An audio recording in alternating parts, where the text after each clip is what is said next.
Hola, ¿qué tal amigos y amigas? Estamos en Palabras para Vivir y hoy en el programa de hoy va a haber un tema muy importante para todos nosotros, es el amor como posibilidad.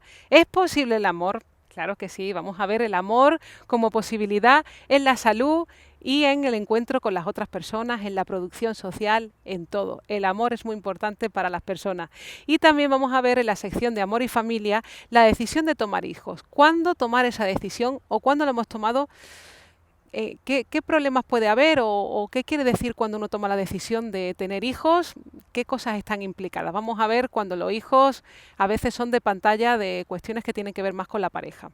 Así que quedaros con nosotros. Pum pum pum pum pum pum pum pum pum pum pum pum pum pum pum. Hola, ¿qué tal amigos y amigas? Estamos en Palabras para Vivir una semana más con Clemence Lunis también, que viene a acompañarnos y a desvelarnos hoy grandes secretos acerca del amor. El amor es posible, ¿verdad, Clemence? El amor es posible y no solamente es posible, pero que es posible, vamos a decir, padecer del amor, ¿no? Porque al principio el amor es como algo que nos cae encima, que no nos lo esperábamos o no, bueno, eso de no esperarlo a veces sí, pero que no nos esperábamos ni con esa persona, ni de esa manera, siempre es un poco una sorpresa y que sabemos que la dificultad es mantener la pasión, mantener el deseo, mantener lo atractivo dentro de la relación de pareja, ¿no? Que eso es Sí, la gran dificultad. Por claro, y suerte que aunque existe el Día de los Enamorados cada tanto para poder vivificar y entonces se regala flores y de repente uno se acuerda que vive con alguien, que está en pareja.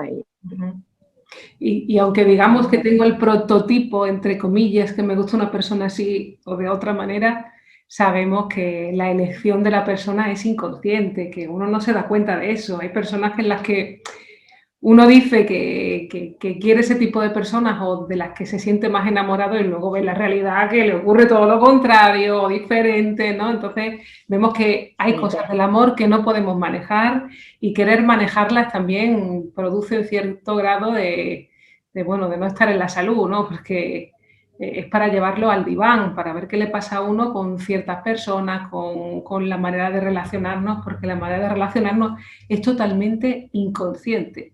¿Y qué quiere decir eso, Clemons? Que es totalmente inconsciente. Claro, es un poco como en el amor, ¿no? Dice, este es mi tipo, no, este es no era mi tipo, y de repente me enamoro del que no es mi tipo, ¿no? Lo que tú decías, es decir, entonces lo que yo creía conscientemente que era mi tipo, pues era ese ideal, ¿no? Social que me dicen de cómo tiene que ser un hombre para gustarme, una mujer para gustarme, y al fin y al cabo yo tengo otros gustos, ¿no? Estoy sobredeterminado por otras maneras, sí, otros gustos, vamos a decir, aunque tampoco se trata de gustos, porque vamos a ver que lo que hace que de repente empiece a ver a una persona, además es muy interesante el amor, porque a veces tú estás en el trabajo y estás con el colega, ni aparentemente no te has parado a pensar que ese otro con quien trabajas pues puede llegar a ser un objeto amoroso para ti.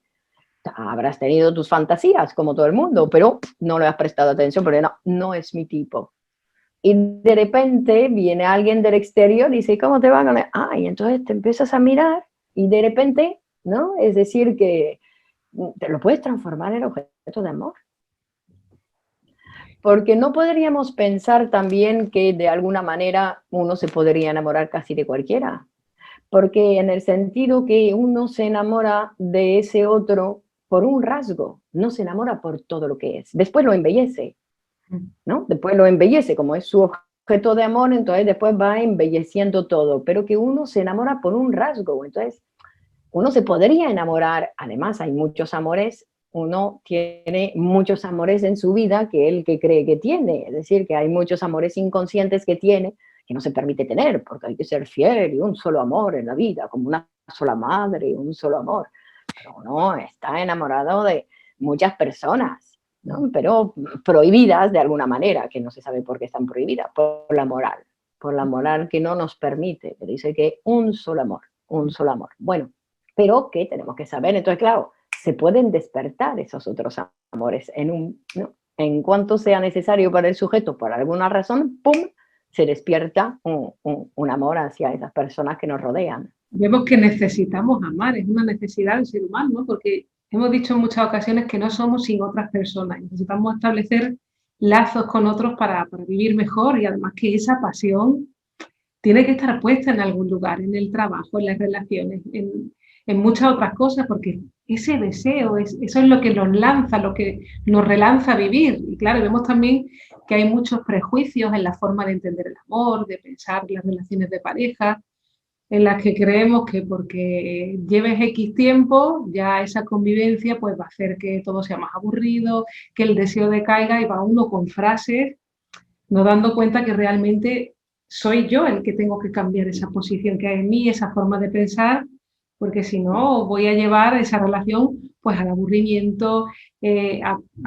bueno, a fijarme en otras relaciones para yo también ser otro diferente, porque esa relación, por mi forma de pensarla, estoy produciendo pues un declive, ¿no?, en la relación.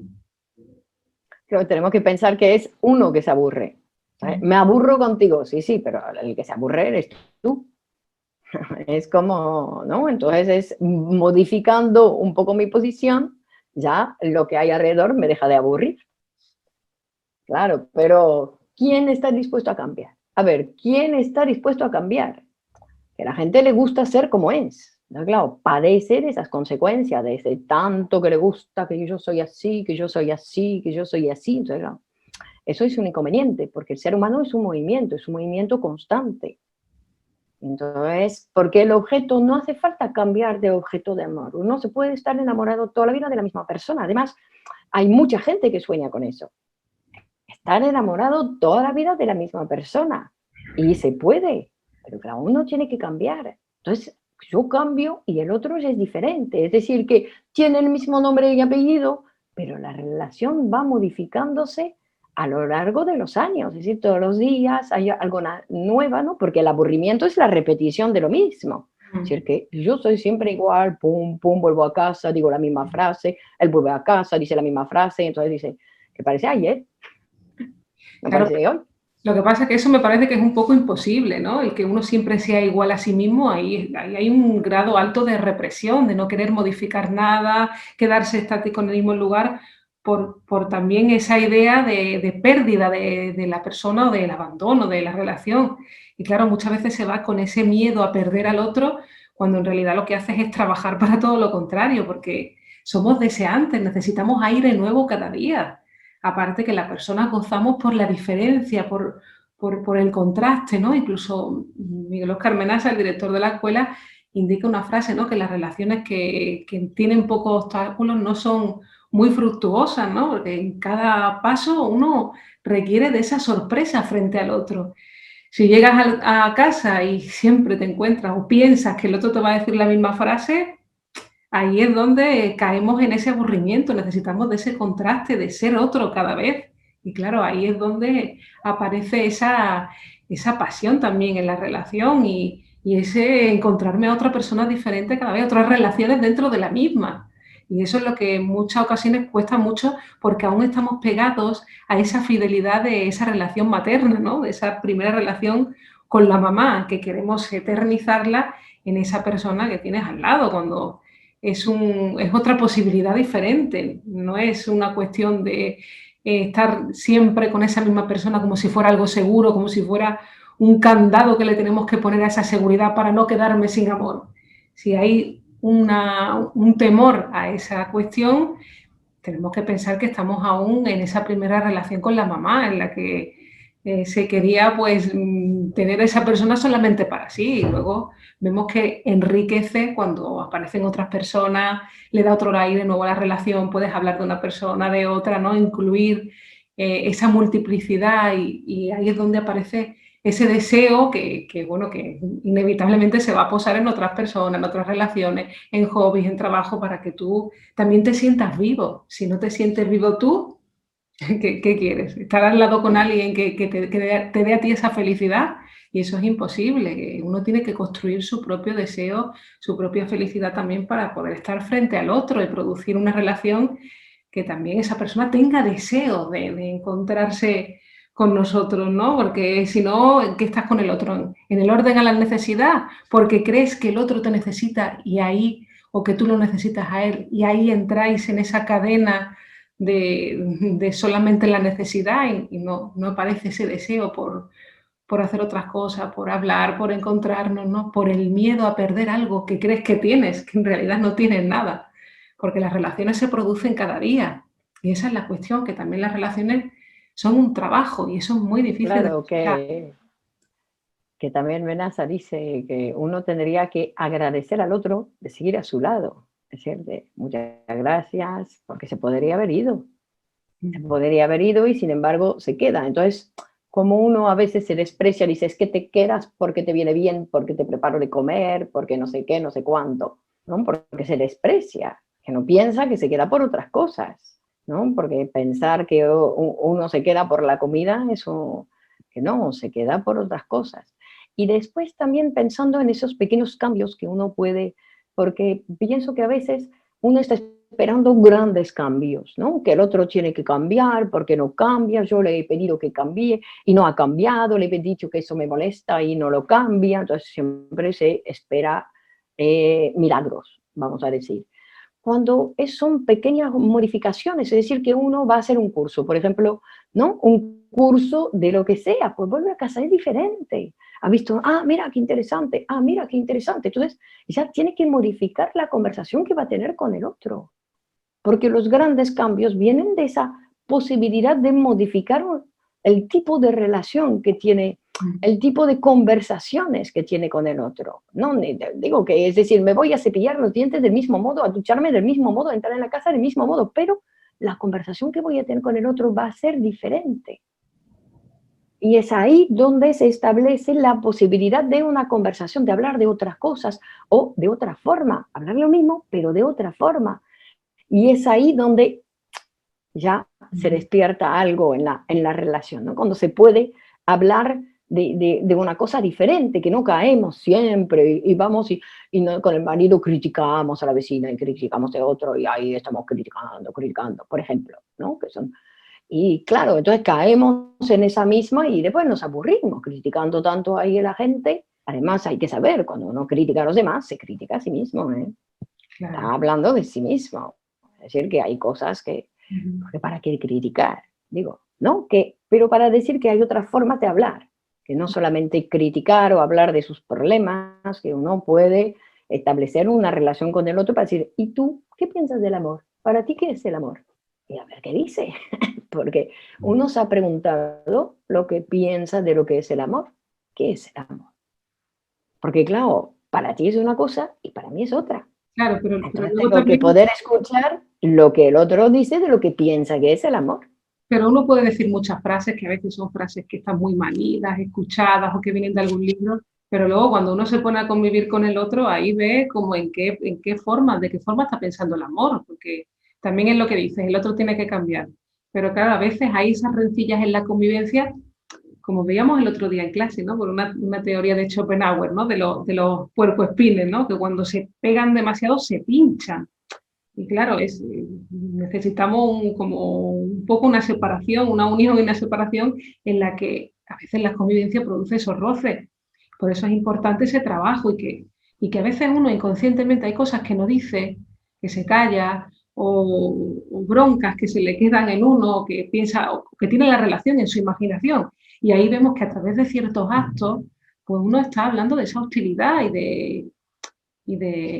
bueno, de cosas que no puede hablar con el otro, de formas de pensar o de pequeños matices que se van añadiendo en la relación, pequeñas hostilidades, frustraciones, que uno ni siquiera se da cuenta de ello, pero cuando aparece en la convivencia algún roce mayor, discusión, etcétera, ahí está hablando de cosas que no tienen nada que ver con la apariencia de eso, sino cosas que se van acumulando y que ahí aparecen en forma ahí de disparo, de explosión, De insatisfacciones, ¿no? me he olvidado del aniversario nuestro y eso habla de que algo también... Venganza. Y hay ciertas venganzas, claro, que en las relaciones se ven, que no es algo del orden de que a veces se habla, sino que se habla a través de actos. Entonces, hay que revisar claro, que en el amor siempre va a haber una ambivalencia afectiva y esto a veces no te lo dice nadie, ¿no? En el sentido que uno cree que el amor es amor puro 100% y vemos que en las relaciones siempre va a haber un pozo de hostilidad, de diferencias con la otra persona, que ahí se pueden poner de manifiesto eso. Interesante las relaciones amorosas, es muy interesante. Es una cosa muy interesante ver cómo uno, porque uno se tiene que observar un poco cómo hace con el otro, en lugar de siempre criticar al otro. Claro. Digo, ¿y yo cómo hago? A ver, ¿cómo hago yo? ¿Soy simpática? ¿Soy agradable? ¿No? ¿Qué cara tengo cuando vuelve? Cuando entra en casa, ¿qué cara tengo? ¿Qué le digo? Porque digo que a veces el otro, claro, es un poco hostil, pero es que yo también le puse las cosas para que sea hostil. No es que sea una cosa También, solamente del otro. A mí me parece importante que las relaciones amorosas también es como que hay como un reflejo, como que hay unos lazos unidos también a esas posiciones infantiles que tienen sus raíces en los primeros amores, que son la familia, y en los que vemos que en la actualidad hay muchos problemas también en las relaciones de pareja porque uno cae en ese lugar otra vez, ¿no? Se pone en la demanda con el otro, pidiéndole, exigiéndole, ¿no? Cuando en realidad es como si le estuviera pidiendo a su mamá que se quede con él en lugar de dirigirse al trabajo con los hermanitos, etcétera, ¿no? Que vemos que ahí se despiertan o se reactivan o aparecen, por así decirlo, ciertas posiciones infantiles inconscientes que uno no se da cuenta de ellas y es como si hubiera un destino que le llevara a uno a ese mismo lugar. Y ahí hablamos de esa dimensión inconsciente, ¿no? Porque aquí se pueden dar consejos, pautas, que no sirven para nada, porque al fin y al cabo es ayudarnos a pensar las cosas, ¿no? Y a desabrochar también ciertas cuestiones de esas posiciones infantiles que se van a trasladar a las relaciones actuales y que uno no sabe cómo manejarse en eso, sino que aparece ahí de repente el pastel, por así decirlo, y dice, ¿qué hacemos? Si es que no lo podemos evitar, llegamos siempre a ese lugar. O me pasa siempre que se me repite con las parejas que llego a un final trágico, o me pasa que discuto siempre y no entiendo por qué, qué me pasa. Y claro, ahí aconsejamos que vayan a terapia de pareja porque es un proceso de autoconocimiento y autotransformación que te ayuda a redimensionar las cosas, ¿no? A ayudarte a esa madurez psíquica, a esa madurez emocional, que a veces uno cae en esas pasiones infantiles y vemos que las pasiones infantiles no son buenas consejeras ni tampoco se puede razonar. Y lo vemos en las discusiones estas fuertes que hay de pareja, ¿no? En las que, por mucho que le explique, que le razone, es que es algo que está totalmente desbordado y, claro, y que tiene que ver con una pasión infantil, que ahí no es razonable, no le puedes razonar porque no es del orden de vamos a solucionar esto y vamos a llevar a cabo esta situación, sino que es algo infantil que se ha producido ahí y que es del orden de esa pasión que canalizada de otra manera puede ayudar a ser más productiva, pero que en esas situaciones tienen que ver con otra cosa, ¿no? Interesante esas relaciones. Podremos volver a hablar de ello. Palabras para Claro. vivir el amor. Venga, muy bien, pues lo tomamos para próximamente. Así que bueno, muchas gracias por Muy estar. bien. Seguimos la próxima. A ti, Laura. Seguimos en estos temas tan interesantes. Así que bueno, hasta la próxima. Adiós, hasta luego. Adiós, hasta luego. Pum pum pum pum pum pum pum pum pum pum pum pum pum pum.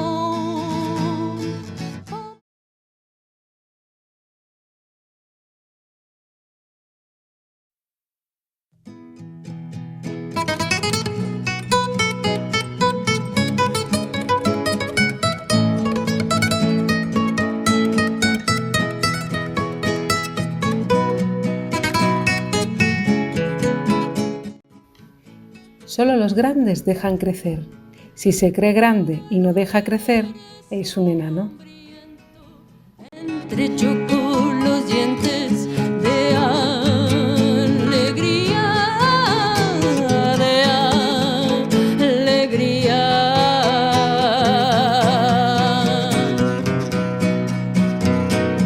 Devoró el universo hambriento, entrechocó los dientes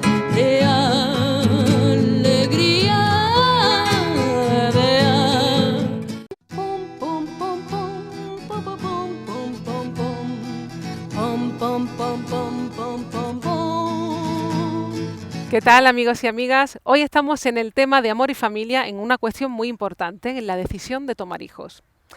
Todos sabemos que, claro, es necesario para la reproducción de la especie, pues que siga habiendo pues otras personas en las que se pueda volcar esa humanidad, en la que siga coexistiendo esa civilización, y es una decisión importante para cada persona en el seno de la familia, ya sea la familia de cómo se trate, porque vemos que hay diferentes modalidades de familia.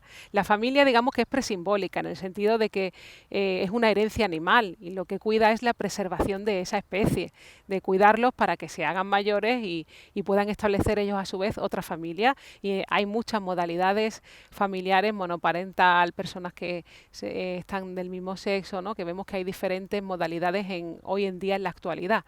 Pero claro, es importante también comentar que nosotros vamos a hablar de ese aspecto humano, porque la especie no se ocupa del psiquismo de las personas, no se ocupa de lo que es más conveniente, lo que es menos conveniente, de esas cuestiones psíquicas que a veces se despliegan también en esa decisión, en esa toma de la decisión, porque claro, la especie lo que le importa es reproducir, y a veces se reproduce en lugares pues que incluso no están las condiciones más adecuadas para ello.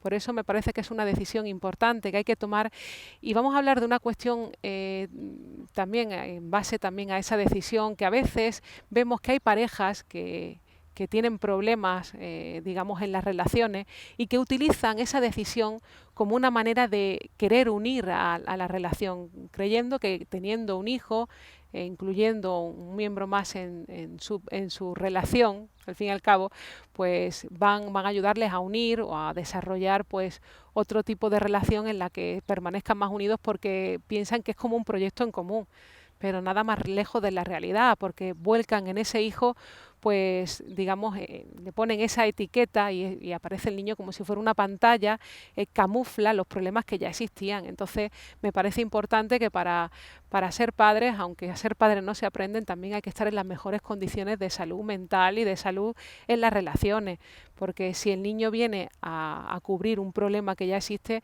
al final le vamos a sobrecargar, le vamos a poner esa etiqueta, y claro, se vuelca demasiado en ese hijo, y ese cariño o esa relación que tiene que estar en esos padres se vuelca demasiado en el niño y se convierte en un niño sobreprotegido, o en un niño o niña que en un momento determinado pues funciona como excusa, ¿no? O funciona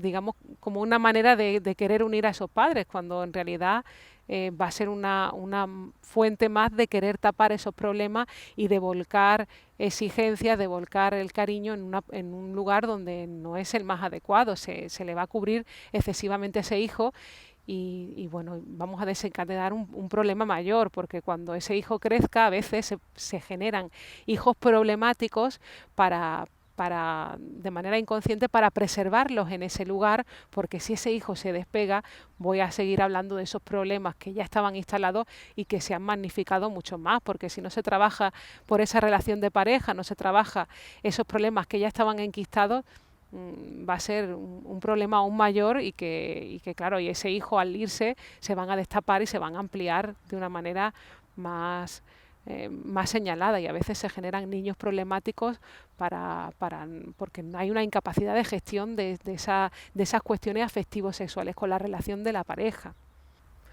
Entonces vemos que es un autoengaño esa felicidad aparente, porque en realidad sobrecargamos a ese hijo de problemas que ya vienen del fracaso de la relación, y claro, terminamos pues estropeando esa relación con el hijo también, ¿no? Entonces es importante esa revisión de esa salud en la pareja. Y también otra cuestión interesante, importante, es la cuestión de esa decisión de de tener hijos, ¿no? Y de aumentar la familia, ¿no?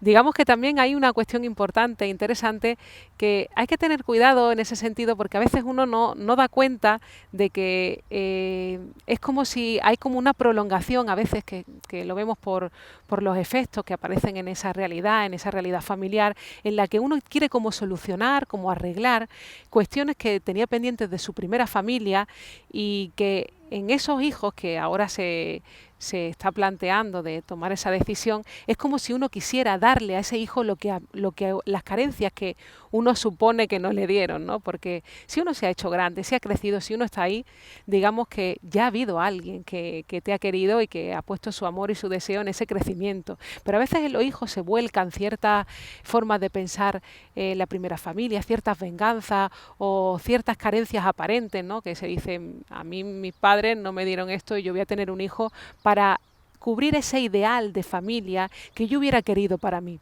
Y ojo, hay que tener cuidado porque en esa cuestión podemos estar prolongando, podemos estar proyectando, idealizando en ese hijo pues proyecciones que tienen más que ver con nuestra forma de haber vivido, nuestras relaciones primeras familiares que en el desarrollo de esa primera persona, ¿no? Digamos que la cuestión de tener hijos es un tema bastante peliagudo, por así decirlo, porque a veces arrastramos cuestiones de nuestra primera familia que queremos proyectar en los hijos, que esos hijos sean una prolongación de nuestro propio vivir. Y claro, un hijo no te va a dar la felicidad. Un hijo es una responsabilidad en el sentido, claro, es una persona que uno tiene que acompañar en ese crecimiento, pero los hijos no son para quedárselo, ni los hijos te van a dar la felicidad. Si uno pone esa sobrecarga en la otra persona creyendo que el hijo te va a dar la felicidad, al final estropeas esas relaciones familiares y al final sigue siendo esa persona insatisfecha, ¿no? Y ahí estamos hablando de una cuestión que uno se tiene que revisar porque para esa crianza uno ha de estar en las mejores condiciones, porque los hijos no son para quedárselo, los hijos son para que puedan, digamos que abordar, dar ese paso luego a esa comunidad. Y a veces vemos que en esas problemáticas familiares los hijos tienen el sistema inmune de la madre y que cuando hay problemas en el seno familiar hablan también de esos lugares en la familia, en esa función padre, función madre, que a veces se proyectan de esas primeras familias y que hay problemas en las relaciones de pareja que están digamos que de alguna manera ampliándose en esa relación familiar y que los niños son como esponjas, ¿no? Y que cuando hay algún problema en ese crecimiento tendríamos que revisar un poco qué posición están los padres, ¿no? Porque a ser padres no se aprende. Y a veces pasar de esa función de que uno era un hijo a ser un padre, a veces trae problemas y se mueven todos esos pilares de las relaciones.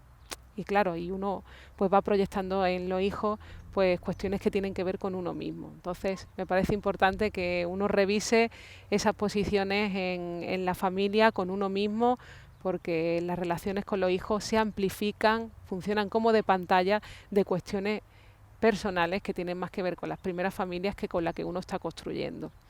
Así que un consejo para tomar esa decisión de formar una familia, no debemos pensar que vamos a solucionar algún problema de pareja, porque al final terminamos estropeando la pareja y estropeando también a ese hijo, porque va con una carga muy pesada en el mundo, ¿no?